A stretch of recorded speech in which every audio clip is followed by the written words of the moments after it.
اعوذ باللہ من الشیطان الرجیم، بسم اللہ الرحمن الرحیم۔ ایسی دو آیات کی تلاوت کہ جن کے پڑھنے سے جو مانگو گے وہ ملے گا۔ اللہ تعالیٰ نے قرآن مجید کو انسانوں کی ہدایت کا ذریعہ بنایا ہے، اور قرآن مجید میں شفا ہے، ہر بیماری کا علاج ہے، اور قیامت تک قرآن مجید معجزہ ہے۔ لہذا قرآن مجید کو پڑھا کرے، روزانہ کم از کم 10 آیات کی تلاوت اور ترجمے کے ساتھ، تاکہ ہمیں پتہ چل جائے کہ قرآن ہمیں کیا کہنا چاہتا ہے، قرآن ہمیں کیا نصیحت کر رہا ہے۔ لہذا سورہ بقرہ کی آخری 2 آیات کی تلاوت کرتے ہیں۔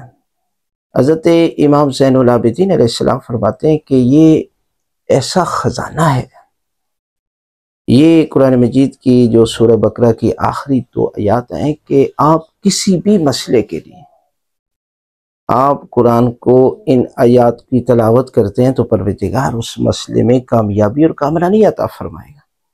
لہذا قرآن مجید کو اس انداز کے ساتھ پڑھیں کہ تاکہ قرآن مجید انسان کو ہدایت بھی کرے، اس لیے کہ قرآن کا پڑھنا عبادت، قرآن کا سننا عبادت، قرآن کا دیکھنا عبادت، اور قرآن مجید ایک ایسی عظیم ترین کتاب ہے، ایک ایسا معجزہ ہے کہ جو قیامت تک موجود ہے۔